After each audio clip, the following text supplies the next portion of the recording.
কি কপাল আমার! এত কাজ করি সারাদিন, ভাগ্যের চাকা যেন ঘুরতেই চায় না। গুরু, ভাগ্যের চাকা পরিশ্রমী ঘোরে। আমার তো এর বাইরে কিছু জানা নেই। হ্যাঁ, ওই একই কথা তো সবার মুখেই শুনি। আমার কি মনে হয় গুরু, আমাদের এমন কিছু করা উচিত যাতে করে আমরা তাড়াতাড়ি অনেক টাকা উপার্জন করতে পারি। কি এমন কাজ? কি কাজ করলে অল্প সময়ে বেশি টাকা পাওয়া যাবে? আরে কি যে বলো গুরু, তুমি হলে আমার গুরু। তুমি যদি আমার কাছে প্রশ্ন করো তাহলে কি হবে? মাথা তো কাজ করে না রে পাগলা, কি যে করি। বলি কি গুরু, আমরা এক কাজ করতে পারি। কি কাজ বল দেখি? এই চলো, আমরা আজ থেকে সব কাজ বাদ দিয়ে ব্যাংক ডাকাতি করি। কি সব বলিস? তোর খালি আজে বাজে কথা। একটু ভালো করে চিন্তা কর দেখি। এই বসে বসে মাথায় কোনো চিন্তা আসবে না গুরু। বড় লোক তো আমাকে হতেই হবে, তাতে যেভাবেই হোক। তুই খালি আমার কথা মতো কাজ কর দেখি। আমার কি, তুমি যা বলো আমি তাই করি। শোন বলাই, এখন বাড়িতে যা, ও বেলায় ঘাটে চলে আয়, দেখি কি করা যায়। ঠিক আছে গুরু, তোমার যা ইচ্ছা।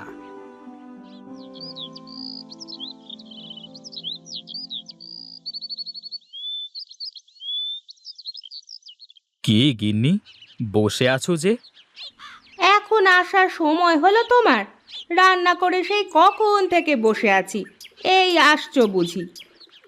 আসবো তো গিন্নি, এত ব্যস্ত থাকি সব সময়। হ্যাঁ, কি যে ব্যস্ত থাকো তা তো আমি ভালোই জানি। পেয়েছো তো ওই ভাদাইমা বলায়ের সাথে সারাদিন কুমতলব আটার। বাজে কথা বলো না তো গিন্নি। হ্যাঁ, আমি যা বলি তা তোমার কাছে বাজে কথাই হয়ে যায়। এখন এসো, কটা খেয়ে আমাকে উদ্ধার করো। আমার তো আর তোমার মতো ঘুরে বেড়ালে চলবে না, অনেক কাজ পড়ে আছে। বলি শোনো গিন্নি, এত চিন্তা করো না। একদিন দেখবে আমরা কত টাকার মালিক হই। হ্যাঁ হ্যাঁ, তা দেখা যাবে, যেদিন হবে সেদিন বলবে। আহা, তোমার হাতের রান্না মনে হয় অমৃতের স্বাদ। আহা, কি রসের কথা! সেই তো 3 বেলা ডাল ভাত ছাড়া কিছু জুটাতে পারো না, আবার এমন ভাবে বলছো যেন বিরিয়ানি রান্না করেছি। তোমার হাতের এই ডাল সিদ্ধই তো বিরিয়ানির থেকেও সুন্দর হয় গো গিন্নি। শোনো শোনো, খুব তাড়াতাড়ি আমাদের সুখের দিন আসবে।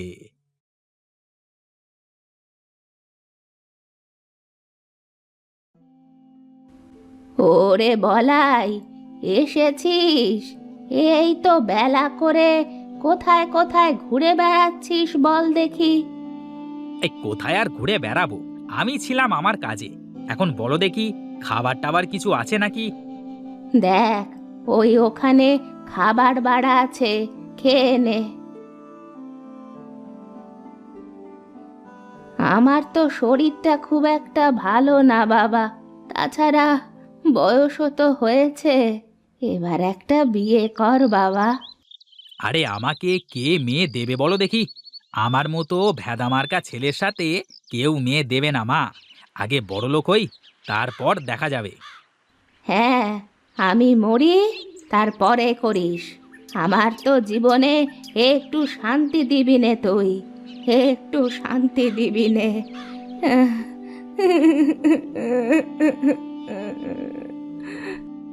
এই দেখো মা, প্রতিদিন এক কথা শুনতে আমার ভালো লাগে না। আমাকে আর একটু সময় দাও।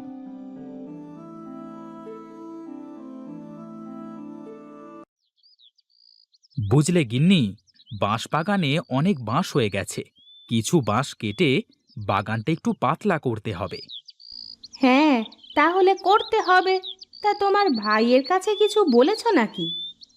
ওকে আর কি বলবো, আমি যা বলবো ও তো তাই করবে। না, তারপরেও একবার শুনে দেখা ভালো, তা না হলে আবার পরে বলবে যে তুমি ওকে না বলেই এটা করে ফেললে। হ্যাঁ দেখি, ওর সাথে দেখা হলে বলে দেখব। এজন্য দাটা ধার নিয়ে রাখলাম। বেশ কিছু বাঁশ বিক্রি করা যাবে। যা ইচ্ছে করো, কিন্তু সাবধান, দুটো কথা যেন না হয়। আমার আবার মানুষের সাথে অযথা ঝগড়া চেঁচামেচি করতে ভালো লাগে না। ঠিক আছে গিন্নি, তুমি ওসব নিয়ে চিন্তা করো না তো। দেখি, যাই, আমি একটু মাঠ থেকে ঘুরে আসি।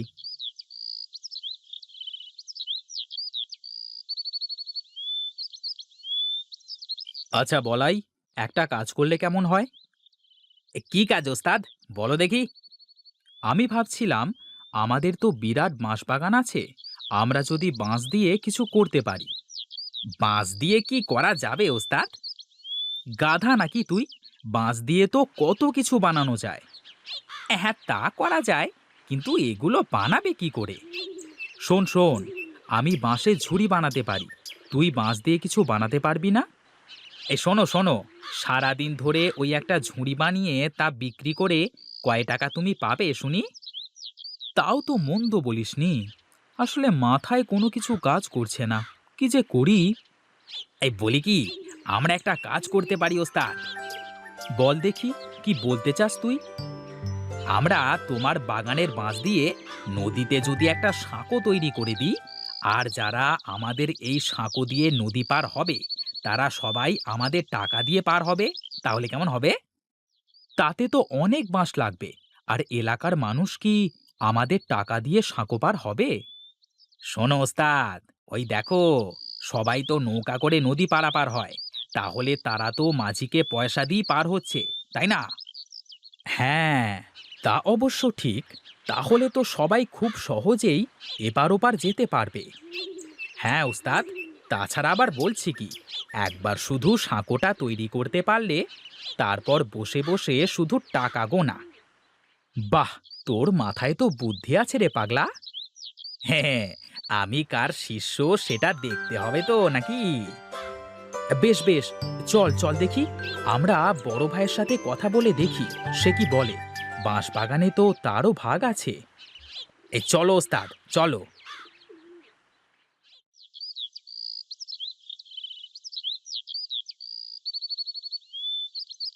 সে কি দাদা, এখানে দাঁড়িয়ে আছো যে? আহ, কিছু বাঁশ কেটে বাগানটা একটু ফাঁকা করতে হবে, তাই দেখছিলাম আর কি, কোথা কোথা থেকে বাঁশ কাটা যায়। তাহলে তো ভালোই হলো ওস্তাদ, আমাদের কাজ আরো সহজ হয়ে যাচ্ছে। কি রে, তোদের আবার কি কাজ সহজ হবে?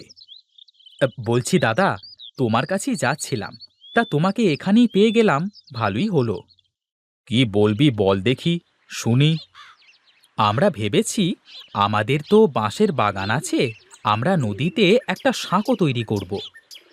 হ্যাঁ দাদা, এই কাজ করতে পারলে আমাদের অনেক লাভ হবে। তোদের মতলব কি বল দেখি, তোরা কি জনসেবা করতে লাগছিস নাকি? সামনে কি ভোটে দাঁড়াবি নাকি? আরে দাদা, কি যে বলো, আমি কেন ভোটে দাঁড়াতে যাব? আমি তো ব্যবসা করব। ব্যবসা? সাঁকো দিয়ে কিভাবে ব্যবসা করবি? হ্যাঁ দাদা, বলি, সারা দিন এপার থেকে ওপার, ওপার থেকে এপার, কত মানুষ যাওয়া আসা, এখন সবাই তো নৌকা করেই যাওয়া আসা করে, তাই না? হ্যাঁ, তা করে। এই জন্যই তো আমরা আমাদের নিজের খরচে সাঁকো বানাবো, আর যারা যারা আমাদের সাঁকো দিয়ে পার হবে তারা তারা আমাদের টাকা দিয়ে পার হবে। না ভাই, তোদের এই উদ্ভট চিন্তায় আমি নেই ভাই। আমি আমার ভাগের বাঁশ নষ্ট করতে দেব না। তোদের ইচ্ছে হলে রমেশের ভাগের বাঁশ দিয়ে করতে পারিস, আমাকে এসবের মধ্যে ডাকিস না। এই রে, দাদা তো কিছুই বুঝতেই চাইল না।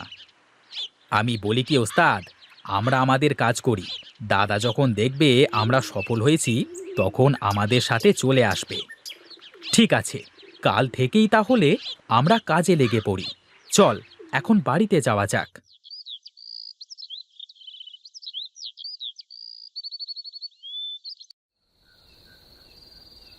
শোনো গিন্নি, কাল থেকে আমি একটা নতুন কাজ শুরু করব। কি কাজ করবা বলো দেখি একটু শুনি। কালকে নদীতে সাঁকো তৈরি করব। তুমি সাঁকো তৈরি করে কি করবে শুনি? কেন, সবাই নৌকা পার হয়ে কেমন মাঝিকে টাকা দেয়, তেমনি আমার সাঁকো দিয়ে যারা পার হবে তারা সবাই আমাকে টাকা দিয়ে পার হবে।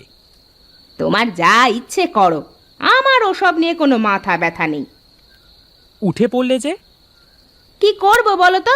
আমার খাওয়া শেষ, আর বসে বসে তোমার ওই ফালতু প্যাঁচাল শোনার সময় নেই আমার। আমি ঘুমাতে যাচ্ছি। হায় রে কপাল আমার, কেউ বুঝতে চায় না আমাকে। আমি যা করি সব তাদের কাছে ফালতু কাজ মনে হয়।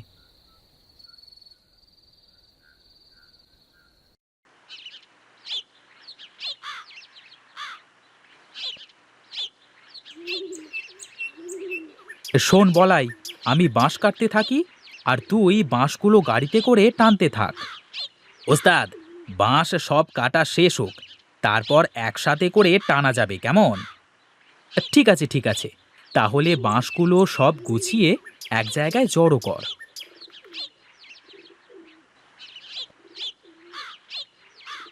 বাঁশ তো সব কাটা শেষ রে বলাই, এবার নে গাড়িতে ওঠা সব বাঁশ। ঠিক আছে ওস্তাদ।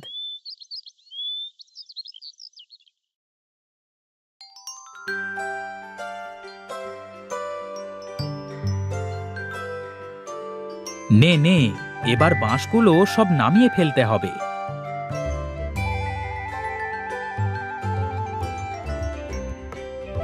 যাক, এবার শুধু সাঁকোটা বানানোর কাজ। শোন রে বলাই, যারা আমাদের সঙ্গ দিল না তারা দেখবি আফসোস করবে। ওস্তাদ, আমি জানি তুমি যা করো তা সব ভেবেই করো। বুদ্ধিটা আমার হলেও এটা ভালো না মন্দ তা তো তুমি ভালো করে ভেবেছো, তাই না?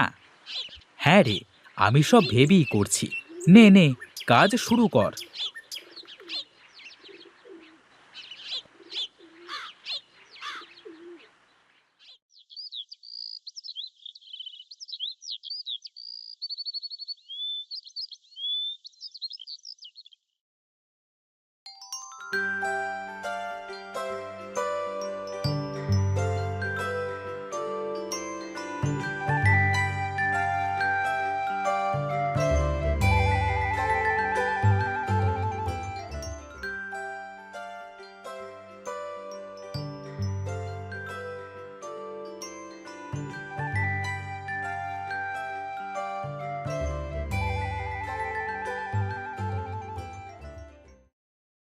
ওস্তাদ, কি বলেছিলাম, কাজ হচ্ছে তো?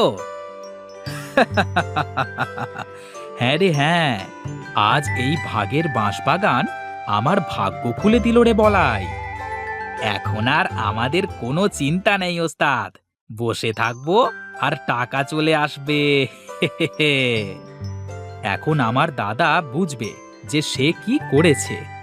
তার ভাগের বাঁশ এখন সে চিবিয়ে চিবিয়ে খাবে।